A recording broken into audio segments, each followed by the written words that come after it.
This is the Blairing Out with Eric Blair show, and tonight I am pleased to have Chris Fronzak. You may know him as Franz or Franzilla from the band Attila.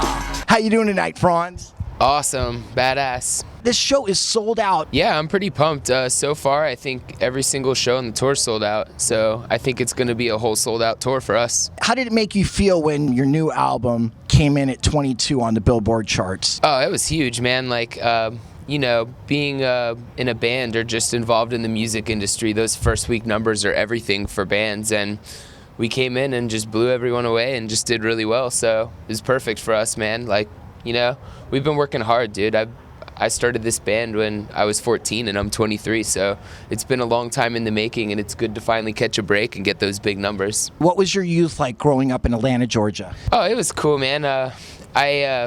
I started getting into like hardcore and metal when I was probably about 12 or 13 because I would visit my cousins up in New Jersey, and they were into all that, and they kind of like exposed me to it, and it just changed my life. I was just like, wow, this music makes me feel really good, and I like it, and I want to be in a band. I want to be part of this, and I got off to an early start. So you know, from about the age of 13, I was already playing and screaming in bands, and I had an early start. And you know, I linked up with some older kids and started a band, played a high school battle of the bands, did well, and you know, the rest is history. Just went to high school, started Attila, and just made it happen, you know. I'd say I had a pretty normal childhood, just like anyone else, you know.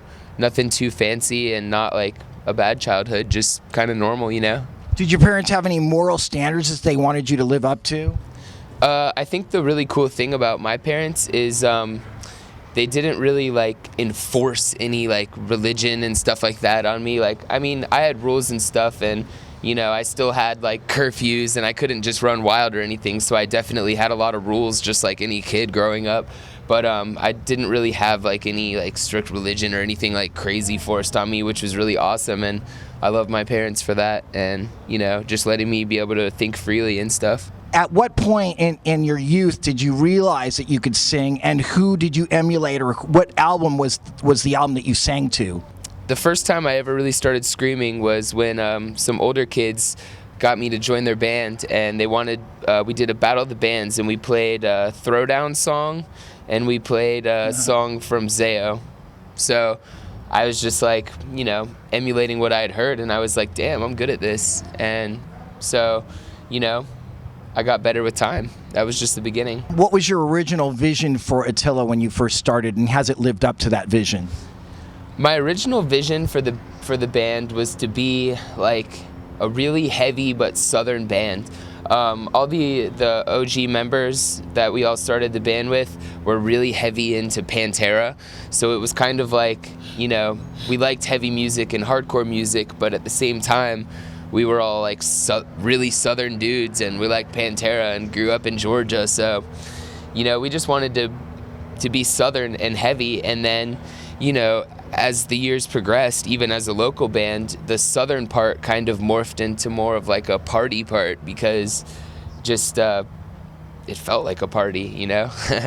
The music just started feeling like a party, and we partied a lot. So how are you able to endure partying, but at the same time keeping your head about you so that you can be successful? I just think I'm a really smart businessman, you know, when it comes down to it, and I just have the right head to make stuff happen, and the right like ambition and drive, you know. There's a time for partying, and there's a time for business, and there's a time to get down to business and make stuff happen. So, you know, I'm good at managing my time, and you know, when I'm on tour, I party a little bit and let loose, and when I'm home, I make the business happen. The different parts of your life, like here's partying, here's the band. Here, you know what needs to get done, and you do it at the right time. Exactly. You know, there's, you know, managing your time and just keeping your head on your shoulders, right? And being ambitious and just always setting really high goals, you know. Set high goals and don't be pessimistic, you know. Just know that everything is possible, and it's just, I've always just kept a good mental outlook, you know. I've never been like a poor sport about anything. Do you regret appearing on MTV's Made, where they made you into a model? Not at all, actually. The whole reason that I appeared on the MTV show, it started off as a dare, actually. I was never really big on like reality TV or anything. That wasn't really my thing. But MTV Made had open auditions in my high school when I was a freshman. So I literally, the only thing I had to do was walk 20 feet from the lunch table and try out. Okay. So it was right there in front of me, and all my friends dared me to do it. And I don't really turn down a dare. So I went on and did it. I said, I'm going to be on the show. Watch. I'll get them to pick me. And I did. And, you know, in the back of my head the entire time, I just really wanted to help get Attila exposure and, you know, help get our name out there, because I know that there's people out there watching the show that like hardcore and metal and would like my band. So it helped out. No regrets at all. How have your party habits changed since high school? Definitely not as wild as I used to be, because I think you just find out what you like and don't like. And, you know, I'm only 23, so I'm still young, but I am getting older. And, you know, I would say that I've toned down, but I don't even really know if I have toned down. I don't really remember. Really publicized, it seems, or at least it's propaganda maybe, with Attila, is that you guys are like hanging out with porn stars, you know, having orgies, multiple chicks. First of all, is that true? Yes and no. What's the yes and what's the no? Yes, like strippers and porn stars happen to surround our lives, and it's kind of just normal to us. But no, we're not like always constantly having orgies, you know, because, you know, different members all have like different things going on, girlfriends and whatnot. What brings Franz the most peace in his life right now? Probably just my son. I have a 2-year-old son, and he brings me the most peace because he's just perfect in every way, and I'm just like, I don't know, I just love him, and he just makes being home really awesome, you know. I love touring and seeing all the fans and being on the road, but, you know, when you have a child, and it's the best thing. I don't know. It just brings you the ultimate peace and just kind of makes life better, you know. How much do you think that matured you as a man? It definitely matured me a lot, you know. Because, I mean, don't get me wrong, we still party really hard and stuff, but when you have a kid, you know, you have someone else to worry about besides yourself, so it kind of brings a whole different mindset, you know. Before anything you do, you have to think, like, okay, not just think for myself, think for him too, you know, because I care about him and I want, like, the best future for him. What inspired the title of your new album and song, About That Life? We're just about that life, man. It's just about partying, man. Like, we like to have a good time, play rock and roll, and we're about it. How did producer Joey Sturgis' approach differ on About That Life from Outlawed? Well, for one, having been that we already worked with Joey, he knew what to expect with us, and, you know, we didn't have to do the whole, like, break the ice, like, let's meet each other type deal. We kind of just got right into it, and because we were already close friends with him, and he knew what to expect from us, really. Like, rather than being worried about if we were gonna trash his house and punch holes and everything, he kind of just realized that we're cool guys and we're there to make an album and, you know, make the best album we can. And it was cool because Joey will take your music and he will make like the superhero version of your band. So you come in with an idea and you come in with your music, and he just it's like he takes a dish that's delicious, but he adds that extra spice to it that makes it perfect, you know. So we just like recording with him, and personally on a vocal level, I just love recording with him. He really knows my vocals and he pushes me and gets the best out of me. I don't think people realize about Attila how intricate this is musically. You're actually doing 4 voices. That's a lot of work. People don't realize how much work goes into making Attila happen. Oh yeah, definitely. I mean, we're really underestimated, but I don't care. I mean, people are gonna know and hear about us eventually, because it's just inevitable. But I mean, yeah, it is hard. Like, every single member of the band excels at what they do, and that's why we're a band, you know?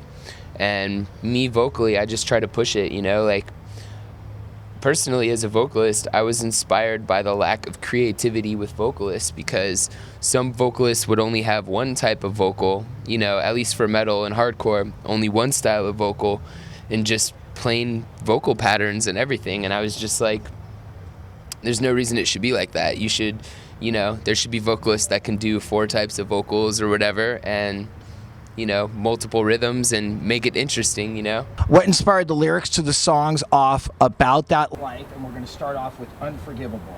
That song is about basically if you were to like abandon your family and like just choose to like, it kind of just go to, what I was picturing in my head was like someone that would just like abandon their children or something and just like be alone for a lifetime and just choose to do terrible things instead of like, I don't know. It's hard for me to explain like the inspiration of that song, because I you know, there are things that inspire me that I don't necessarily want to like name names out and stuff like that. You know what I mean? But yeah, that song's just about someone doing something that's just overall unforgivable, and the feelings that you would get after that. The New Kings. The New Kings is about basically how we've just always been underestimated our whole career as a band. A few years back, you know, we would try to push to get on tours with some bands, and they would just basically reply and say, fuck Attila, you know, fuck that band, we hate them. Wow. We hate their music, we'll never take them on tour. And then 2-3 years down the road, they're opening our tours. You know what I mean? And that's what the New Kings is about. It's just like, nowadays everybody wants to talk like they love us, but what about last year? Mm-hmm. You know, I still remember what you said about us. You know, I'm not quick to forget, you know? Like when people talk shit or say bad things about us, and then a year later they want a handout, I'm gonna remember, and I'm not gonna like it. Right on, man. I just don't dig that, man. Like, the music industry is all about respect. Like, whether or not you like a band, they're connected to you in some way when you're in this industry, you know? Don't burn bridges, just be cool to everyone. Call out. And actually, you do mention names in that song. You mentioned Ronnie Radke, who, you know, we know from Falling in Reverse, and he was the original singer from Escape the Fate. Yep. And then you also, at the end of the song, mentioned the Westboro Baptist Church, which we know is... I called out everyone by name in that song. I just went out on a limb and just did it, you know? It was an idea I had in my head. There we go. It was an idea I had in my head, and I just went for it, man. And no regrets, dude.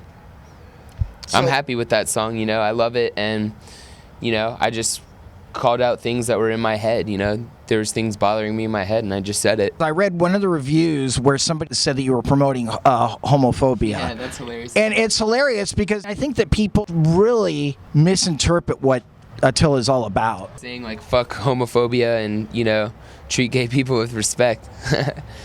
If you hate gay people, you should get your ass beat. Yeah, I think people are just really stupid, honestly. I think people, you know, hear what they want to hear.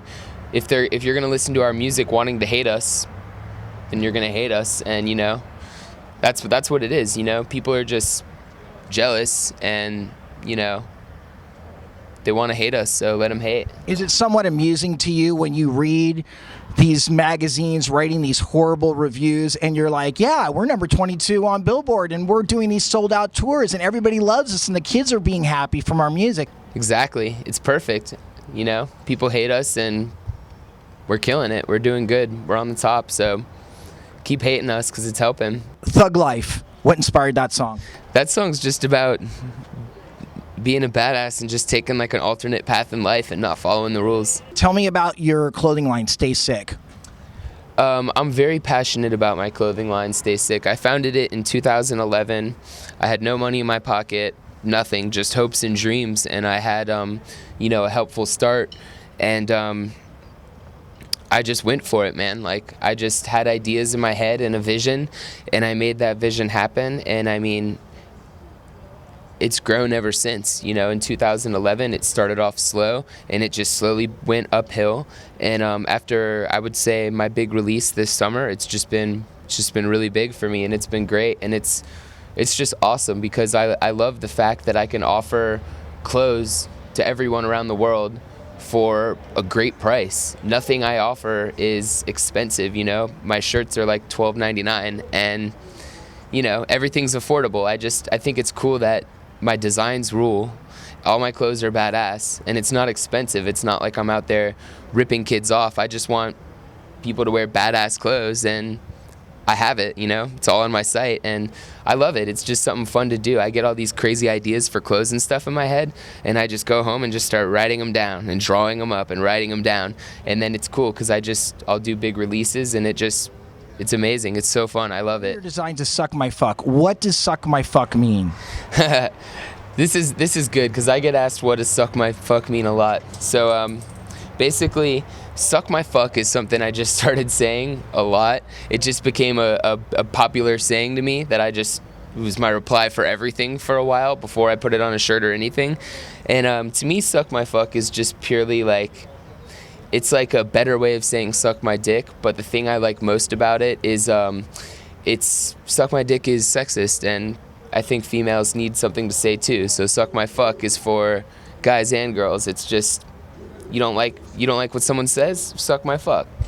I don't like what you're doing, suck my fuck. It's just perfect. It's got a better ring. Now, also another design that I noticed was that you have, and you mentioned this in one of your songs too, is that you have a shirt that has 666 on it and inverted crosses. Now, what does that symbolize to you? What does the marks or the number 666 symbolize to you, and what do those inverted crosses mean to you? I think that's an Attila shirt, 666 Party with the Devil, bitch. That's one of your songs. That's from one of our songs, Party with the Devil. Basically, it's just, I wrote a song about partying with the devil, and, you know, to me, it's not necessarily a matter of, like, being a Satanist or, you know, whatever. To me, it's just all symbolizes, like, free thinking for yourself, and just not having to follow the rules, you know? Just because your whole life you've been beaten down and told that you have to go to church and told that you have to do this and that doesn't mean you have to do that. You can do whatever the fuck you want. It's your life. So, I mean, that's just, like, the main message behind all that, you know? It's not necessarily like, hey, you better believe in Satan, or, you know, you better, I don't know, believe what you want, but believe what you want, not what you're told to believe. What do you think of Christianity? I think it's kind of bogus, but, you know, everyone has their thing. The whole organized religion thing, I look at it from, like, a business standpoint and just how much money churches make and stuff.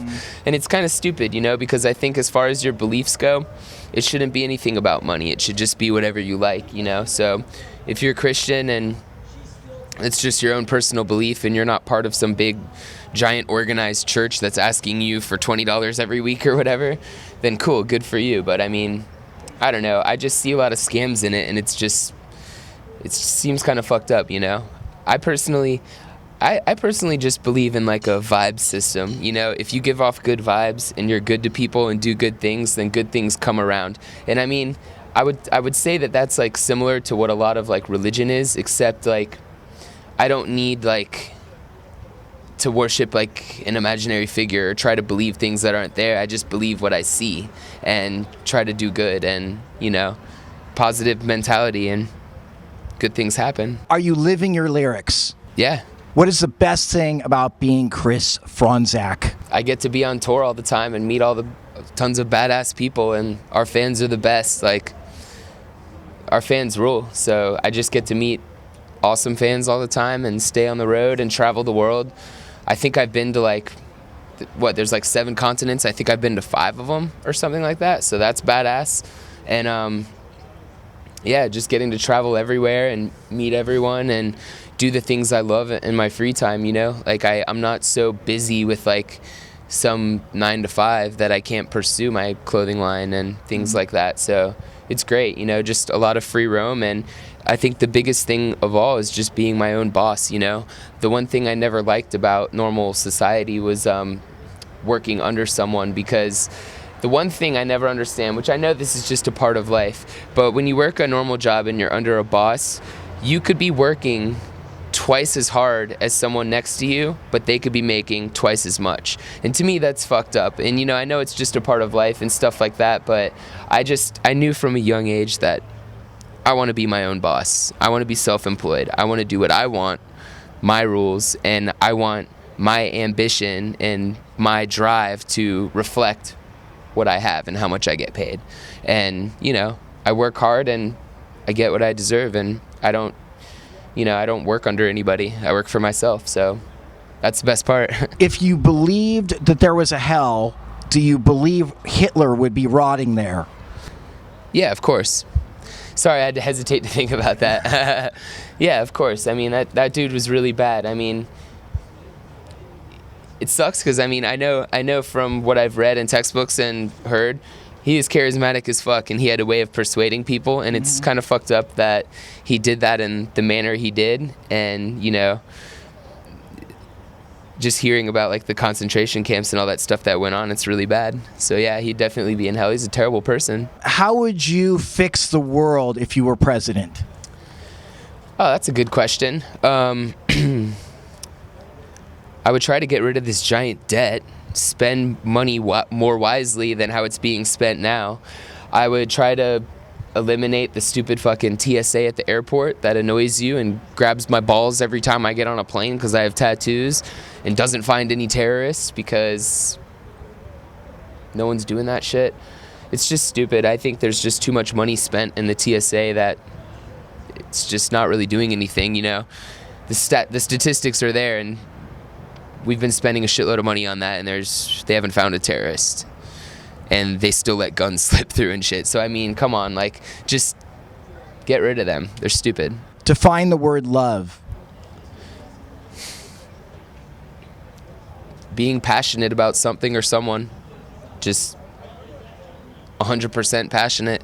It's about commitment. It's just like you're committed to this band. That's a type of love, too, I think. Oh, yeah, of course. I mean, we've been going at it for a long time. I think next year will be my 10-year anniversary with this band. How important is fame to you, and could you live without it? It's not necessarily that fame is important to me, but I do love it. I'd be a liar if I said I didn't love it. But I mean, there's ups and downs with everything, you know. I've never experienced in my life what it, like, not that it's a big deal, but I don't know what it would be like to have like a normal Facebook with just friends and family, or like a social network, or to post a photo on Instagram and see like my actual family, you know, interact with me. I don't know what that would be like. And, you know, sometimes I think it could be cool, but I wouldn't trade anything I have, though. You know, I love the fame and attention and everything, because I'd say I'm pretty charismatic and funny, and I have a lot of stuff to say, and I like having an audience to hear it. And yeah, I enjoy entertaining people, and I think you know, fame is a good thing to have if you like to entertain. But could you live without it? Yeah, of course. Okay. I could definitely live without it. I mean, if things were to just end right now, that's totally fine. I would go to college, and I'd be a businessman, because like I said, I'd still work for myself, but I'd open my own business. I would just invest, you know. Attila lives by the precepts of sex, drugs, and deathcore. Does it own you guys, or do you own it? We own it. Okay. It doesn't control us, man. No addictions. We own that shit. And, you know, you can let it control you and take over, but you won't go anywhere. This band wouldn't have gotten as far as we have if we did that. But, you know, we have good heads on our shoulders, and I have a good vision for this band, and I know what's going on and what we need to take it to the top. So we're in control. Which living person do you admire most? 2 Chainz. What inspired the cover art for Outlawed? Outlawed's 2 girls making out and exchanging smoke and liquor. It's just cool. It's just badass. I like to look at that. How did that photo come to your attention? Did the art department bring it to you, or did you find it? Our manager brought it to our attention. Our manager's a badass. He's a straight edge badass. And then About That Life. We went through like quite a few different covers for that, but I just had a general like theme that I wanted to see, and just like a general like color theme and everything. And, you know, like I said, we went through like multiple different covers before we found that one. There's literally like 10 different things going on in that cover if you look closely, and I think it's cool, like you know, to do that, because you could see one thing at first glance, look closely, see another, look at the cover a year from now and see another. So hidden stuff. How do you see your music changing lives on the road? our band basically just teaches people not to give a fuck about opinions of others, and you know, that's like the main thing I just stress is, you know, no matter what you do in life, there's always going to be people that try to bring you down, whether you have haters or whether you just have bullies or whatever it might be. And you know, I think our music is an outlet for people just because you got to let loose, man. You got to have fun, not give a fuck about what people think. You know, you do you. Were you the cool kid in school? Yes and no. I was always charismatic and I hung out with a lot of people. I was like the metal kid that would hang out with preppy kids too, and football players and everyone kinda. But you know, I wasn't always really the cool kid, you know. Maybe towards my later years I was kinda cool, but you know, for a while I was just kind of the, you know, in middle school and elementary school I was kind of just the lonely kid that kept to himself and just did my own thing. What is your secret to not becoming a casualty to sex, drugs, and groupies on the road? Now, I know we've kind of touched upon that, but I'm just going to ask you, you know, what is your secret? My secret is probably that I've just had my fair share. Like, I've had more of all of those things than any human could ever imagine. So it's like, you know, I don't necessarily need more of that, and you know, I've had the experience. So it's like, you know, I'm just like calm and collected now. And I mean, those things are all great, but you know, I'm smarter than that. Like you said, this is a full-time party. Yeah. How do you stay monogamous? You're put in situations where you're going to be tempted all the time. Yeah, I mean, it just, you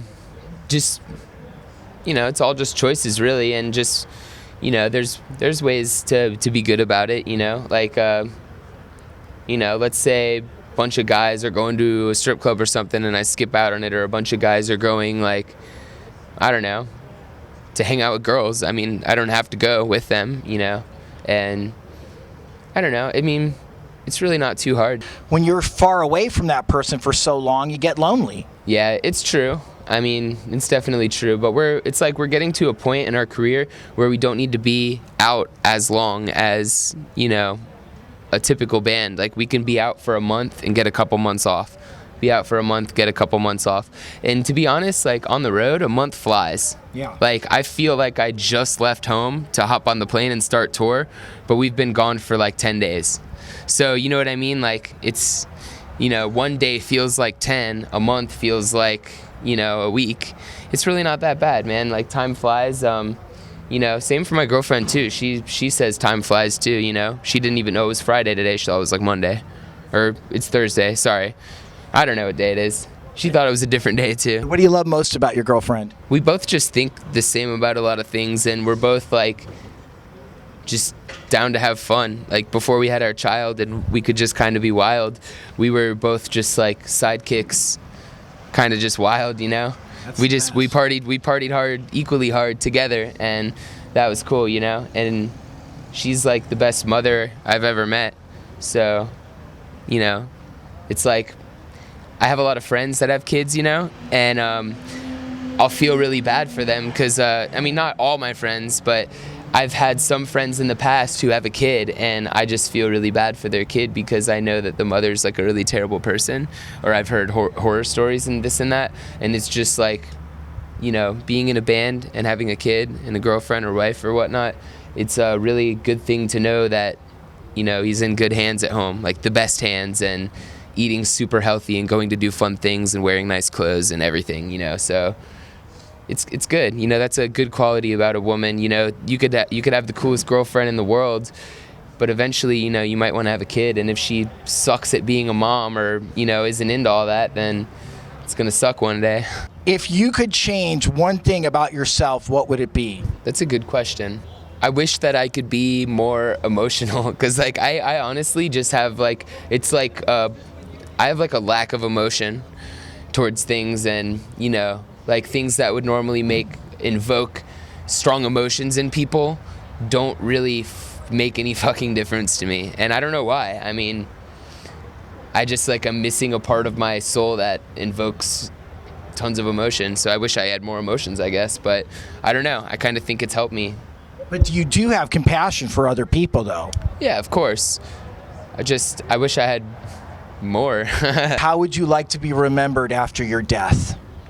That's a cool question. I would just like to be remembered as someone who just helped pioneer more free thinking and just doing what you want, like not following the rules, and just I would hope that I helped some younger kids out and help them overcome their problems and help them give less of a fuck about what people think, because that's just the main thing I hear from people that we help with and that I help with, and I think that's cool. People who get put down a lot and bullied, and they end up learning that the best thing to do is to just ignore it and not let it get to you, and it goes away, and just keep a positive outlook. And yeah, I would just like to be remembered as a fucking badass that did what he wanted and succeeded at it. I'd like to just think of myself as the American dream. What is your greatest extravagance? I love fancy shit. I like cars and stuff. I just bought a Cadillac Escalade, and that shit rules. Rides like a cloud, and it's just huge and awesome. And I think I want to buy another Cadillac this winter, and I'm getting a new apartment that's really cool, and I also want to get a house soon and stuff like that. And I don't know, I like to splurge sometimes, but I've always been good at like money management, like whether it was when I didn't have money or whether it was when I had a lot. So it's just like, no matter what you have, you can manage your money to get the things you like. I like to be extravagant, and I like nice dinners and stuff. I like going out to a dinner and like not worrying at all about what it might cost, like not letting cost be a factor in things, because I think honestly, actually, that had to do a lot with how I grew up, because it's not that I didn't grow up with a lot of money, but I grew up in like a frugal family. Like, we wouldn't splurge a lot, you know what I mean? Like, even though we could have gone on tons of vacations and could have all gotten like fancy meals and stuff, we didn't. And so I think that's cool, because now I can, and it's cool to do that. Like, oh, I don't know, like the first time I went to the melting pot, I was like, I don't know what this is. I don't care how much it costs, like whatever. It could be $100 a plate. It doesn't matter. I just want to try it, experience. What's next for Franz and Attila? Well, I think we're actually going to get down to writing a new album sooner than you think. Not meaning that one's going to come out in a couple months, but the early stages of a new album is probably going to happen.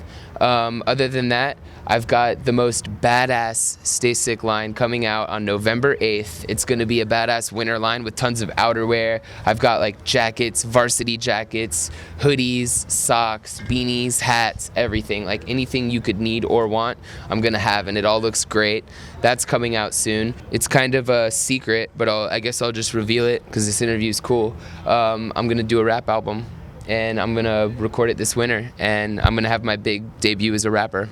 Do you have guest stars that you want to get in on that rap album with you? Because there's always guest stars on rap albums. Yeah, exactly. And yes, I do have some guest stars in mind, but I think I'm also going to get a few people that are involved in this scene to help me. Because some rap songs have clean vocals in them and whatnot. So I have some people in mind, and I think it's going to be really good, and I know everyone will like it. I wouldn't put my name on something that wasn't good. Maybe you're going to redefine rap and hip-hop. I hope so, man. I tell you what, white rappers are making a come up, and it's not about color or anything anymore. I'm going to produce a badass album that's just, it's going to become people's party anthem. I'm going to be like the White 2 Chainz, dude. It's going to be so sick. Mr. Franz, it's been great talking to you. Thank you for being on the Blairing Out with Eric Blair show. Thanks so much. Thanks for having me, guys. This is the Blairing Out with Eric Blair show with Chris Fronzak. Or you may know him as Franz or Franzilla from Attila. Signing off. Peace out. The Blairing Out Show.